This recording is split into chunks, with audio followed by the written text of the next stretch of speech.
तो पहला क्वेश्चन है शक्ति, कंसीडर लिबर्टी और freedom signifies properly the absence of opposition in the external impediments of motion। Hobbes की स्टेटमेंट है और जो होब्स का आइडिया है विद रिस्पेक्ट टू लिबर्टी वो इसके अंदर हमको एक्सप्लेन करना है। सो ये आपका इंट्रोडक्शन है। देखिए, you are writing that Hobbes regarded as father of modern political philosophy, ये स्टेटमेंट बिल्कुल गलत है। You can say he is regarded as father of political realism, ऐसा बोल सकते हो आप, ठीक है, कई जगह इसको ऐसा बोला गया है। But you should write Hobbes has been regarded as most important और prominent philosopher in political realism, ऐसा बोल सकते हो, लेकिन ये स्टेटमेंट तो आपकी गलत है। He let down the foundation of modern concept of liberty, नहीं, और इम्प्रूव करो आपके इंट्रोडक्शन को। जब पता है आपको कि मेरे को मैकियावेली के बारे में लिखना है, आपके पास रेडीमेड होना चाहिए आपका अच्छा सा इंट्रो, ठीक है। अब ये आपने बनाया है डायग्राम, दैट इज़ गुड। आप डायग्राम बनाने की कोशिश कर रहे हो, इट इज़ फाइन। आपने बता दिया कि लिबर्टी के बारे में क्या बताना चाहता हो।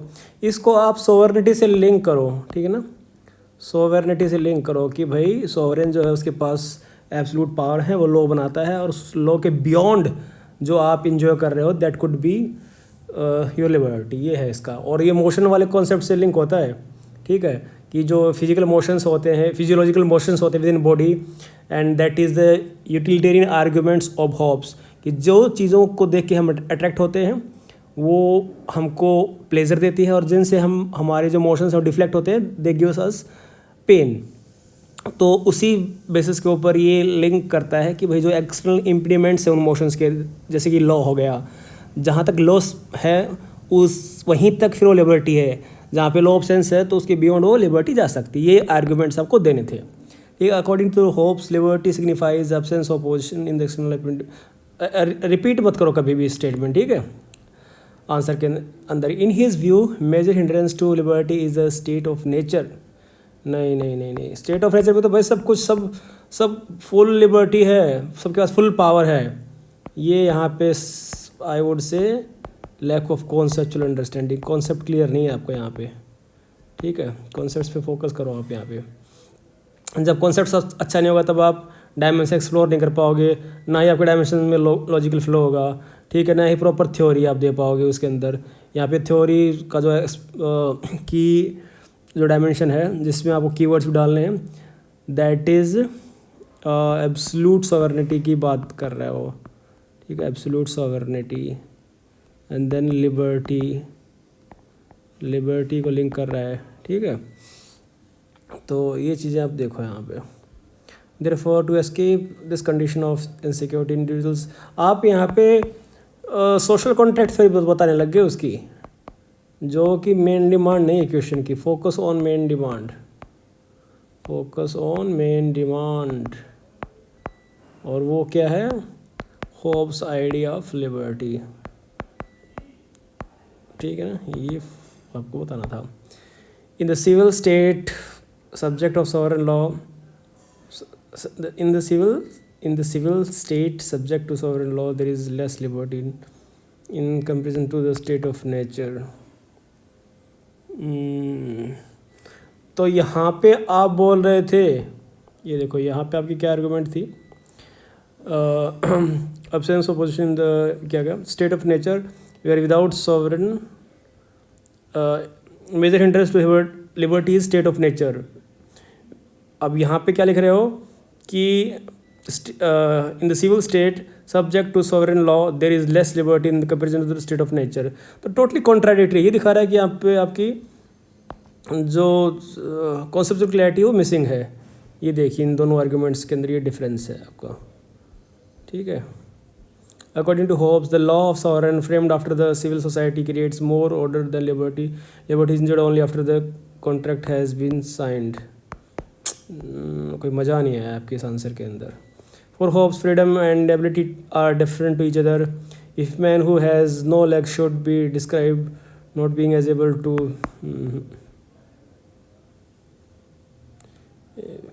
a free man is that in those things which he by his strength and with क्या लिख रहे हो आप ये just what he has a will to.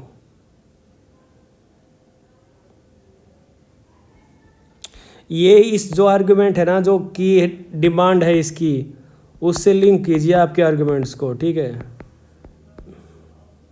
Hopes for industrial liberty में एब्सेंस ऑफ रेस्टोरेंट, ठीक है। ये तो देखो पूरा जेनरिक है आपका ये आंसर, मैं इसमें 5 ही मार्क्स दूंगा।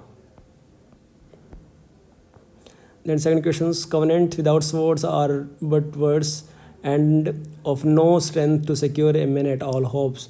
इसमें जो आइडिया है वो है जो हमारा एब्सोल्यूट सॉवरेनिटी है, एब्सोल्यूट सॉवरेनिटी, और जो स्टेट को हमने एब्सोल्यूट पावर दी है, ठीक है, एब्सोल्यूट स्टेट, उसको हमको एक्सप्लोर करना कि भाई कहीं पे 2 सॉवरेन एग्जिस्ट नहीं कर सकते, ठीक है। सॉवरेन सिर्फ एक ही होगा, वो ये अपने जो कॉन्क्रीट लॉ हैं उसको एक्सरसाइज करेगा। तो यहाँ पे क्या लिख रहे हो आप,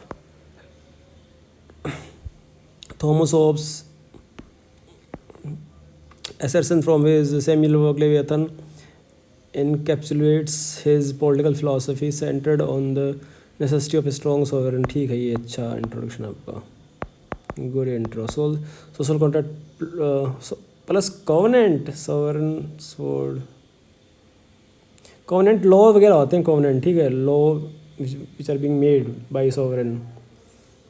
सॉवरेनिटी, स्वॉर्ड, स्वॉर्ड से रिलेटेड है हमारे पावर, ठीक है, पावर टू पनिश, ठीक है। ये दिखाता है कि लैक ऑफ, हाँ ठीक है। आप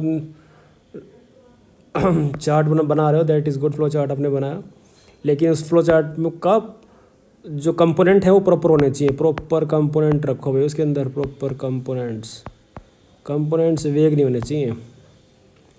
In the state of nature, hypothetical condition with political authority, without political authority, he describes state as one of the perpetual conflict where individuals driven by self-interest and fear engage in the all right, ठीक है। Again come to the main demand को address करो यार, main demand के पास आओ। Main demand क्या है, sovereign को अल्टीमेट बना दिया उसने, ठीक है, एब्सोल्यूट स्टेट बना दिया। क्यों, वाई एब्सोल्यूट स्टेट, ये एड्रेस करो, ठीक है। Only when backed by the, ठीक है, effective sovereign, the state of nature. अगर भाई इफेक्टिव सोवरेन नहीं होगा, इफेक्टिवली लॉज को इन्फोर्स नहीं करेगा, तो वापस हम स्टेट ऑफ नेचर में चले जाएंगे और इंडिविजुअल की जो लाइफ है ना, that is going to be threatened. ये आर्ग्यूमेंट्स लिखनी थी आपको simple. In the state of nature, natural rights and covenants without information remains merely, ठीक है, okay. Reasons alone can not control human passions and self interest, क्या he are seen in the prisons dilemma, ठीक है। Since man seeks pleasure and avoids pain, the threat to punishment creates fear, ठीक है, good argument, okay, ठीक है। यहाँ पे logical flow है आपके आंसर्स के में, ठीक है। अब स्कॉलर्स वगैरह तो इतने कुछ ज़्यादा मेंशन नहीं किया आपने यहाँ पे, ठीक है। Hobbes view also reflect the historical context of the English civil war which shaped his fear of anarchy factionalism. ये वहीं पे लिखना, इंट्रो के अराउंड ही लिखो इसको, यहाँ पे एकदम से फ्लो मत तोड़ो आप आर्गूमेंट्स का। However Rousseau criticize Hobbes for reliance on cohesion, ये क्या है, cohesion overlooks the role of moral consent and civic participation in securing obedience. Leo Strauss emphasized Hobbes' sovereign not merely a ruler but institution that creates law and justice in the mobilizing force.